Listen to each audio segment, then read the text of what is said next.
BRK భక్తి ప్రేక్షకులందరికీ స్వాగతం సుస్వాగతం. అందరికీ నమస్కారం. నేను మీ ఫాతిమా. సో ప్రస్తుతం మనతో పాటు స్టూడియోలో గురువు గారు ఉన్నారు.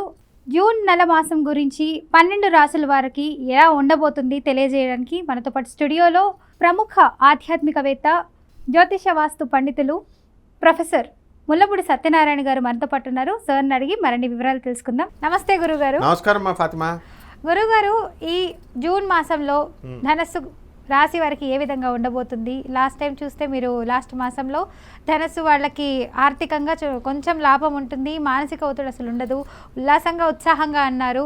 సో ఈ మాసంలో కూడా ఉల్లాసంగా ఉత్సాహంగా ఉంటారా, ఉండగలుగుతారా లేదా చెప్పేయండి. డబ్బులు ఏవి ఫ్రీగా రావు అంటాడు ఎవరైనా. లలిత జ్యువెలర్స్ యాడ్ అయినా గుండు బాస్ ఆ టైప్లో ఉంటుంది అనమాట. అంటే ఆయన ఎప్పుడూ ఉల్లాసంగా హ్యాపీగా ఉంటాడు. అలా ధనుసు రాశి వారికి గురుబలం పెరిగిపోతుంది. ఇప్పుడు అప్పులు తెచ్చి వ్యాపారం పెట్టాము, అసలు ప్రాఫిట్స్ వస్తాయో రావో, బిల్డింగ్లు కట్టాము, బిల్డింగ్లు అమ్ముడవట్లేదు, రియల్ ఎస్టేట్ నోటు దగ్గరకు వచ్చి బేరం వచ్చి ఆగిపోతున్నాయి సార్ అంటే నెగటివ్ థింకింగ్ ఎక్కువ ఉంది అని బాధపడుతున్నారు. నెగిటివ్ థింకింగ్ అంటే వాళ్ళకి అమ్ముడు అవ్వట్లేదు. కారణం ఏంటి? కన్ఫ్యూజన్ ఎక్కువ ఉంది. కన్ఫ్యూజన్ వీళ్లే కారణం.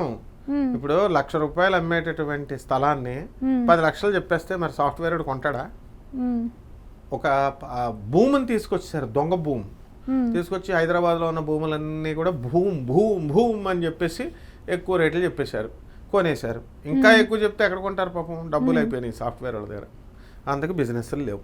ఆ పాయింట్ తెలుసుకొని మనం ధనుసు రాశి వాళ్ళు, మన ఈ యొక్క రియల్ ఎస్టేట్ వాళ్ళు రేట్లు తగ్గిస్తే బ్రహ్మాండం కొంటారు. ఎందుకు కొనరు?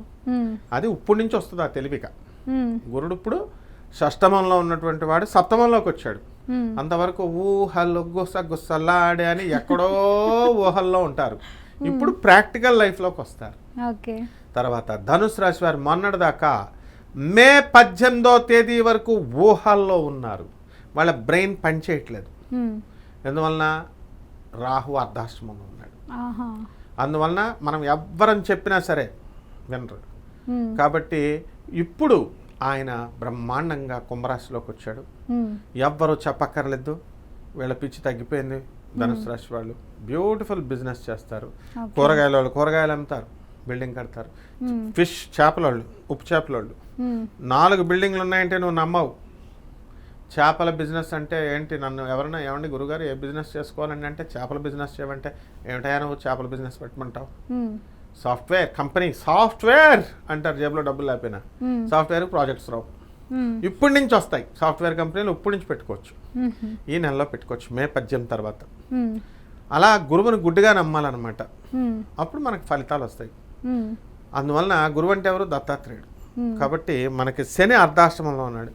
పనులు కొంచెం లేట్గా అవుతూ ఉంటాయి, డిప్రెషన్కి వెళ్ళకూడదు. అండ్ కేతు కూడా చాలా బాగున్నాడు. ఫారెన్ నుంచి డీలింగ్స్ బాగా వచ్చేస్తాయి.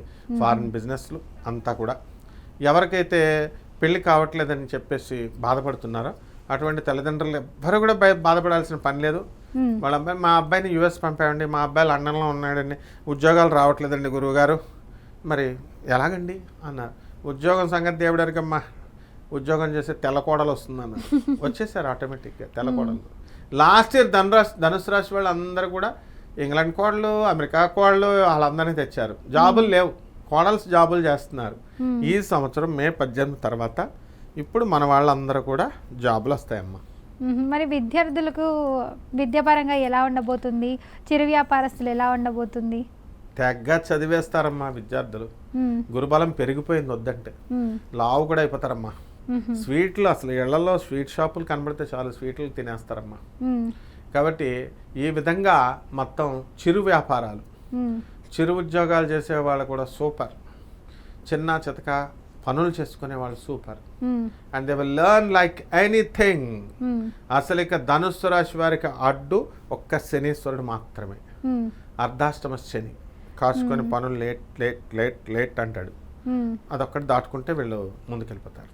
ఓకే, సో ఇప్పుడు మీరు చెప్పినట్టు వీళ్ళకి పనులు సరిగా జరగవు, పూర్తి కావు, మధ్యలోనే ఆగిపోతాయి అంటున్నారు. సో అలాంటి వాళ్ళు ఎలాంటి పరిష్కారాలు చేస్తే వాళ్ళ పనులు చక్కగా పూర్తవుతాయి చెప్పండి గురుగారు. శని బాగుండలేదు కాబట్టి శని జపం చేసుకోవాలా, శని స్తోత్రాలు చదవాలా, శనికి కిలో నల్ల నువ్వుల్ని, నల్లని వస్త్రాన్ని ఇచ్చి పేద బ్రాహ్మణులకి శనివారం నాడు ఉదయం 8 గంటలకి దానం చేసుకోవాలి. మర్రి చెట్టు ఓడలు ఉంటాయి, ఆ మర్రి చెట్టు దగ్గరికి వెళ్ళి భయపడకూడదు.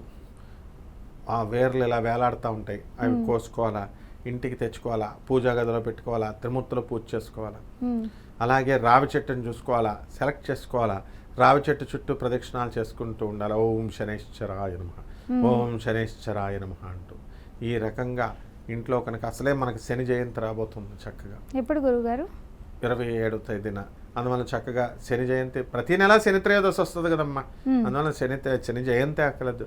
శని త్రయోదశి రోజున కూడా వీళ్ళు చక్కగా తైలాభిషేకాలే వీళ్ళకి చేసుకోవచ్చు. పంతులు గారికి డబ్బులు ఇవ్వాలమ్మా, అందులో డౌట్ లేదు. కానీ అదే పనిగా శనీశ్వరుడికి వెళ్ళి నూనెలు పోసేయడం అని వెళ్ళిపోయి అదొక్కటే చేయకలా వీళ్ళు కూడా పోసుకోవచ్చు. అందువలన ఎట్టి పరిస్థితుల్లో శనీశ్వరుని మంచిగా ఆరాధన చేయాలా, వికలాంగులకి సేవ చేయాలా, అనాథలకి సేవ చేయాలా, సాధువులు ఉంటారు వాళ్ళకి ధన సహాయం చేయాలా. ఈ విధంగా చేస్తే అసలు తిరుగులేదమ్మా ధనుసు రాశి వాళ్ళకి.